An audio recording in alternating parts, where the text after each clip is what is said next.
welcome back to the Artie Lang Show. Sitting here with Rachel Feinstein and Dave Juskow. I just think how funny it was. Like a young girl being brought up by an angry alcoholic Met fan. Like a crazy Met fan. Her 10th birthday. Like, I know. That's sister. Wally Backman. Do you see Wally? Do you see that's Wally Backman? You will love Wally Backman. She just grows up knowing everything about the Mets. Right, but she's like, Daddy, the Mets suck. No, they don't. I mean, they kind of do, but... back, I guess 10 years ago. How long have they sucked for?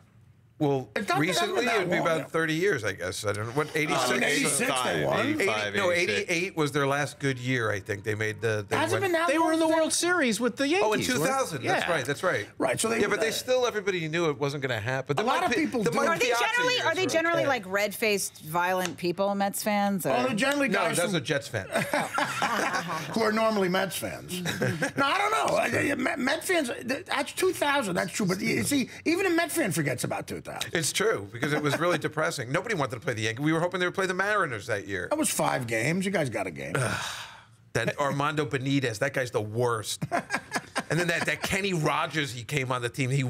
They walked in a run. The bases were loaded. They're like, let's walk in a run. We'll figure the next guy will really strike out. It's like the stupidest idea ever. See, that's a Met fan. Still bothers me. I know. I love when I you gotta do relax. I gotta relax. tangent. It's against the Braves. That's all you want to win. You want to win one game against the Braves. And then they were going to do a tribute for that idiot from the Braves. Who's the guy that always used to kill the Mets? He was a complete Met killer. He named his son Shea. Chipper Jones? Chipper Jones. They were going to do a tribute when he retired. At City Field. No, they weren't. I swear to God, you can look it up, You're right? kidding me. The Mets did a tribute to Chipper Jones. They were going to. I don't know whether I thought they had an They outrage did? and they didn't. They actually did it? See, that's political correctness. What is the politically correct reason for them to have a tribute to Chipper Jones? I mean, you're not allowed to be a fan of somebody. A guy who named his son Shea from Shea Stadium because he used to do so well there. The other team. Is that why he did That's why he named his son Shea. I hate him. Oh, man. Hey, I mean, if he was here now, I'd be like, hey, you're awesome. Yeah, but I'm just saying. Sometimes I think Juskow's gay, but now I don't when he gets like this. Yeah. I mean, I usually think he's gay. I usually think he's aroused by men, but then when you get like that, I think you're straight. Now I think you're straight again. It's That's so the way confusing. I fool everyone. Believe me, that's the least gay thing he does. But do you know that he once used a woman's body as a human shield? A man walked in on him having sex with this girl, a petite girl that I know, and the guy went to attack Dave because it was his girlfriend. Yeah. And Dave picked up her small, lovely, tiny body and held it over his face to cover his nose job to stop the beating. Now, wait a minute. You're having sex with a girl. Yes. Yeah. Right. Yeah. And the girl's boyfriend walks in? Yeah. And then Well, I saw a charges the bed. I saw Dave a picks up silhouette her, there, and then I was like, "Who's that?" And she goes, "It's my boyfriend." And I'm like, he turns on the lights, and I screamed, "Oh my God!" He went like this. And then I used her as a shield. It's true. God! And then he grabbed the woman and held her over as the guy Couldn't be came any. like charging the bed to beat Jusko. And then what happened? What happened? Then he pulled her off while I was holding her. He pulled her off, and then he started beating me up. I curled into the fetal position because I didn't know. Was he a big guy? He was about 6 feet. I mean, in my story, he says 6 feet, 7 feet tall. So He goes right to fetal no matter what. I went right That's to fetal. his- I didn't even try and fight back because I was completely naked and there was no way out. You know what? He curled up like this and just went, no, I just figured yeah. he'd be a gentleman and stop beating you up. eventually. Stop eventually beating well, you she up. pulled him off, and then he broke down and cried. And he's like, I can't believe you're him. And she goes, I can't believe I slept with either of you. This is an embarrassment for me. She was the manliest person in the room. How did you meet the girl? Here's my favorite part of the story, though. So Dave goes running out of the bedroom, or whatever, frightened. He's already used her body as a shield. And so he's not a man in any way at this point. So he goes scampering off. And then he realizes that he forgot his backpack, his tote bag. So he goes back to the bedroom, knocks on the door, and then she answers it like, what? And the guy's standing there like, dude. The guy goes, what? And Dave says, I need my backpack. Oh, my God. The guy goes, what does it look like? And Dave says, well, it's like blue, but it's got this little Jets teddy bear thing. No. Yes. No. And I had a Stop it. conversation with... You just lied about the teddy bear. No. And he said the word completely thingy. true. Stop it. I was having a bad time in LA. It made me feel better. It was a little teddy bear with a Jets jersey on it. I had it hanging off my backpack. He said thingy. Oh, my and this God. guy had to know. He'd been in the woman he loved, that this is the man. it was recently launched. Wait, where did you meet the girl? When you had the backpack when you met her? Or you met her and you went... I think I met her and you arranged a rendezvous. We arranged a rendezvous because I guess she broke up with... She told me she broke up with her boyfriend. He apparently still had the keys to her house. Anyway, my friend, a couple days later, he goes... what were you? Was your hair gray? Whatever. I'm like, yeah, it was. I let it go really gray because I was doing this play and I was playing an older guy. And he goes, were you fat or were you out of shape? And I'm like, yeah, I'm always out of shape, so I look good. So this guy comes in and he sees this old man.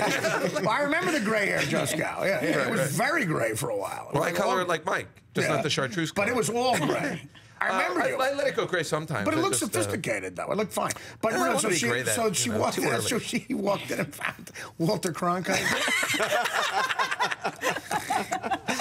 So you had that is one of the best stories I've ever heard. The fact that you had to say there's a jet thingy. That's her favorite. Thingy is my favorite. It's the word. It was a little thingy. teddy bear. It hung out the back of the backpack. Effeminate nonsense. That word is just so like, ugh. Oh man, I mean, Jet fans all over the place. Jet fans all over the place. I mean, as an ex-NFL player, John, how do you think? What about that story? Oh, it's disturbing in so many ways, so many levels. Do you want your pen back? Perhaps. No, the one thing I'm taking from this conversation that I really do want to know more about is the crossover. Getting away from your sex life, because I don't even want to think about it. No problem. What is the crossover? I'm not a New Yorker, but you say that Jets fans are usually Mets fans. Is that, and it, well, because that's the stadium was out in Queens. That's the way it works. It was out in Flushing, Queens, where the Jets and the Mets played. They played in the same stadium, so a lot of the same fans are there. Went there and are from that area. So that area tends to be Jet Met. And Yankee Stadium that's even better, right? Yankee Stadium's close. Easier to remember. It's just ridiculous to even be a Jets or a Mets fan. I mean, it's so great being a Yankees, Giants fans. They just all they do is win. Yeah. I don't know why a person would choose that kind of lifestyle. Well, why don't you switch? As a kid, you were shown this. That's what I mean. It's a form of child abuse. Well, that's true. You should let your kid when you're born in the city, so all of a sudden you become. I mean, Dan over there is a Cub fan. It's 8 years. Right. 105, how many, 5, 7 years? But it's cool to be a Cub fan in Chicago. It is not cool to be a Mets fan here. Chicago, there's no other fans. Cub fans. You never watch the games anywhere. Cub fans have pulled that off somehow. Yeah, like Cub fans, even though they suck. I went to Wrigley last year. It's cool to go to Wrigley and be a Cub cooler fan. than the White Sox, who won a championship only like 5 years ago. And Juskow's one of those fans that he'll go into like a low-grade depression and he lashes out at people that he cares about and he takes like weird man walks. And I understand being like a crazy fan being into your team, but what confuses me and where it becomes homoerotic is when you like my friend's boyfriend, like he won't have sex with her if like his team loses. He doesn't want to have sex. And at the same time, these guys, these professional ball players are screwing a model. You're unable to perform because you're just too sad because his knee energy. Well, that's why it is unbelievable. That's why the men. I tell you what, the men that do that. When we get to be crazy type sports fans and get into sports in a way that is almost embarrassing. It is embarrassing. It can affect society. It can affect society. Like if Dave had children, I mean, they'd be affected by your Met fandom. They'd see that. You threw me out of your place once when the Jets lost. Remember that night? I came over. That was the Colts, and I lost a lot of money. That was the Super Bowl. He was just like, he just looked at me out of the blue. He's just like, get out of here. Just get out of here. Well, throw in the gambling. I'm like, man, I was having some chicken sticks. I was enjoying myself. And he threw me out of his apartment. Yeah, be honest with me. Be honest with me. That guy who beat you up, was it Chipper Jones? I wish. I mean, that would have been, then it would have retribution. I love that story. So then you had to go get the. So does he go? Does he find the backpack? Yeah, he gave it to me, and then I left. And David Tell goes, I left the house carrying like my clothing, outside. Yeah. And David Tell goes, did you run into Bill Maher in the same situation? So then all I wanted to do was get a drink. It was only 12:30 at night, and all the bars were closing. And that's why I was like, I'm never coming back here. It's horrible. I would love Bill Maher in that situation. It's a little jet thingy. It's a backpack. Yeah, I left it there when I was effing your girlfriend. It's right next to the bed. Did you hear the other tag? He said he finds it really calming when he's out in LA. I was very upset over there. He gets overwhelmed with show business and the little teddy bear. Makes him feel better. It's the worst show. Dave was also once set up with a woman, and he got high with her, and then he started to get so paranoid that he became. You like this story? You're fond of it. He became convinced that the girl was a mermaid. An evil mermaid. An evil mermaid.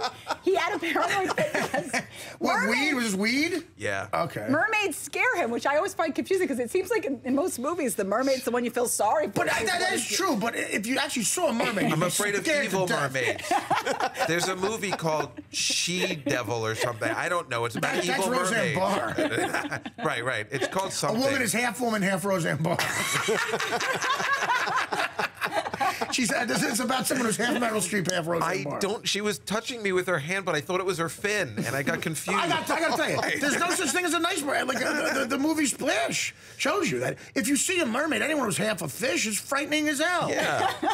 when they're animated, it's fine. That is where, sometimes the drug situation, you could be doing drugs with people and maybe hallucinogens too. And you start looking around, you realize everybody's high and they look weird and you look weird. And you're like, what am I going to do to get out of this room? I got to get out of this room. Yeah, I've definitely been there. If you're Dave Juskow, you tell the woman, which he did. He accused her of having a fin. He said, excuse me. What did she say? A dorsal Told her fin? a week later. She's like, I have to ask why you were so freaked out and you made me leave. Was it a dorsal fin? I don't remember. Because I just go like shocked. I'm like, She's like, what's the matter with you? Leave it to Adele to think of the perfect joke, the perfect reference. Did you run into Bill Maher? Bill Maher's quite a Lothario. I didn't know. He is. That's what makes that joke work. So, now you said we were talking about the celebrities before hanging out. By the way, Mike, I do want to try to get you to leave. I decided I'm going to let you leave a message for Chris Rock. That's be legendary. Oh no! I'll get his number and I'll let you leave a message for him, and you have to convince him to come on the show. Oh God, I'm afraid to call him. Do you want to just do a quick run at it real quick? Okay. Hey, Mr. Rock, how you doing? I'm not sure if you know who I am, but all right, he's already hung up. All right, good. Now go ahead. Hi, Chris. How are you? I don't know if I should call him Chris. I really don't know him. I like the Mr. Rock. 'Cause then you at least get Tony Rock maybe to come in. Maybe we'll get The Rock. Go ahead. No, you call him Chris. Okay. Hey, Chris. I'm a big fan of yours. I know you work forever, and I'm the announcer on the Artie Lang Show. Artie loves you as well. If you're in town, would love for you to come on the show. That's it? Yeah. Oh, that's the whole pitch? That's it. Well, you all right. Well, I know work on it a little bit. And maybe Mr. Rock, as you just said. Come on. I really don't know. I met him like once. No, we'll work on it. We'll work on it a bit. But you say you hung out with Matt Damon one night, Rich.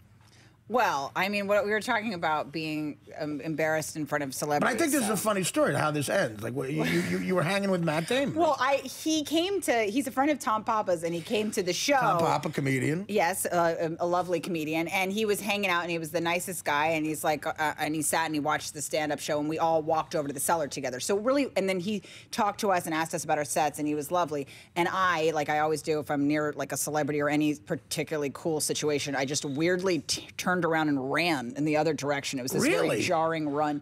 We were all going to sit down at the same table, but I just got weird, which I can always. It was you, Tom Papa, and Matt Damon, and who?